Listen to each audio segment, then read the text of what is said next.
Hi and welcome back to another one of our quick videos, the ones that I call 10 minutes but are often more like 15 minutes. I'm using the same container again just so that I explained in the last video that you get to see a range of different styles using that same one container.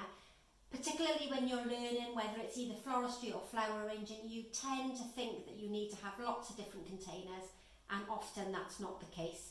So we've looked at arranging with the foam below the container, and we've looked at arranging without any floral foam at all. And today we're using half a block of floral foam, this time attached to what will be my left hand side of the container. And I've got quite a minimal selection of flowers today. We're still in the autumn and the Gladioli is very seasonal, still a very seasonal flower, and I absolutely love this very vibrant purple colour. And what I'm hoping to create is almost an L-shaped design. So if you're learning flower arranging again and you've been looking at the Back to Basics videos, you will see that I have done a series of videos teaching the very basic design styles, and an L shape is one of those.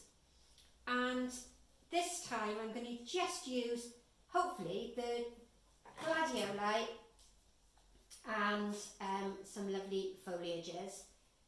So I've decided on the height of my arrangement, and that is generally twice the size of the widest part of your container, whether it's the width or the height of your container. So this section here is generally twice this wide, the width of my container there. And I've just come out onto what would be my right hand side to place the horizontal placement to create that L shape. So if you can visually imagine an L, that's what I'm trying to create and what I'm trying to achieve. And I don't have a huge amount of flowers. Again, I want it to be quite a simple design, not overfilled, not too fussy, quite simple in its styling, and just using these very simple flowers bought. These have actually come from a supermarket. And you can see there I've gauged my height, then brought my horizontal side placement out, and I've almost filled in between to bring your eye through and across to one side. And that is as much as I'm going to do with the flower material. That's all I've got. This poor little Gladioli head fell off just now as I was cutting, so we'll just pop him down into the base so that he doesn't get wasted. And I've got some palms to use, but what happens with these lovely palms is if we use them in this type of design, they're very wide and they're very full, and you tend to lose this streamlined effect that we're trying to create with that L. So what I've done to make them more pleasing and more manageable is I trimmed the outside so that they become more, almost like arrows, much more shaped like a line rather than this very full shape with this big palm. And this is a good little trick. If you buy palms and you've maybe had them in a bouquet that's been delivered to you, sometimes after a length of time, the end of the leaves, you can see it just about with that one, it's just starting with that one, they tend to dry out at the tips. So if you're flower arranging at home and you've maybe had a bouquet of flowers delivered and it included palms and they're looking a little bit sad on the ends, this is quite a good way of reusing them and getting more value for money out of the foliage that you've been supplied. Now I'm looking for my tallest piece and the one that's the most sort of streamlined and the one that's the most narrow. And I'm going to use those behind that original placement of the Gladioli. So if you look at it from the side, they're angled back slightly because it's a little bit more pleasing to the eye. And then if I keep going around, you can see just how they've been placed in just behind that gladioli there. Now you can use them to bring your arrangement out to the side, or you can keep them straight up at the focal sort of line there.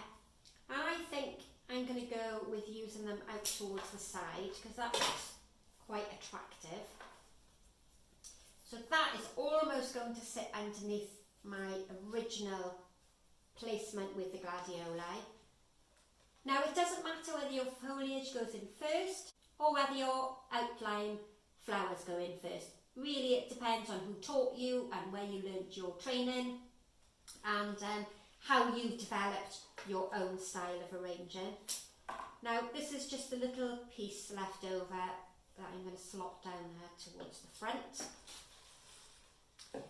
And this whole piece placed in the design as it is going to be far too heavy, so I'm going to cut it down much smaller so that he can sit almost towards the front, possibly a little bit shorter there. And this remaining piece can be broken down into two separate pieces so we can tuck him in almost sort of towards the focal point there. Helps me create a link between the foliage on the outside. It helps to create a link and join it all up together. So we'll just spin that round for you to see. Just going to push this in a little bit further, it's a little bit long. You can see how that's coming together. And there's not a huge amount of flower material in there, but it's quite an attractive design. Just using gladioli and those palms. And then I have one of my favourite foliages. This is one of the fern, one of the asparagus fern, and this is the foxtail fern, and you can see why it's called foxtail fern because it does look exactly like a fox's tail. And sometimes you get them so they're quite arching, sometimes they're quite straight and quite severe like that one. So again, it's a case of looking at the material and seeing where best they would suit the design. This one has a little bit of draping movement in it, so this would be ideal down over the front of my container.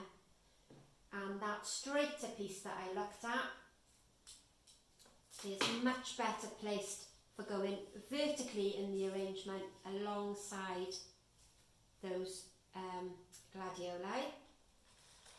So again, we've got one at the vertical placement and one at the horizontal placement, so I need to have a link between those two pieces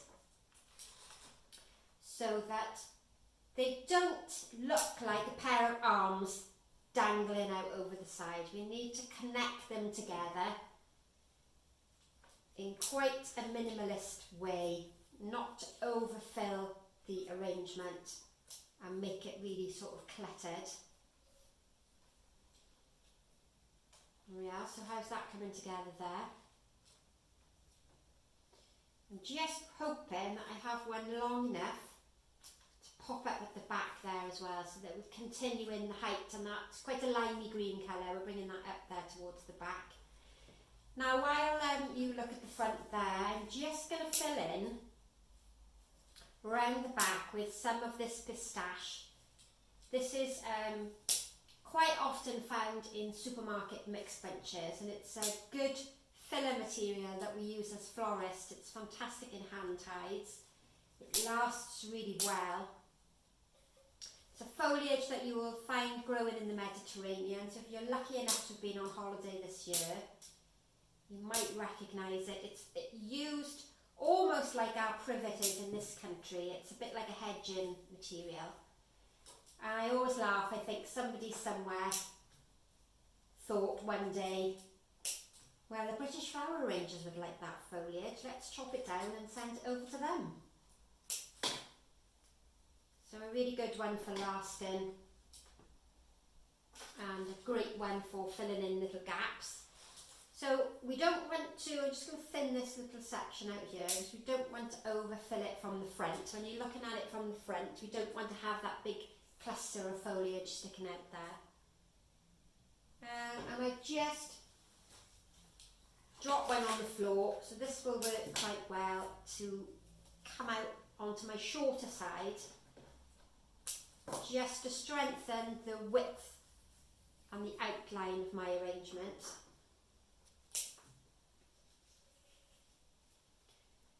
So we'll just spin that round for you to see how that's coming together there.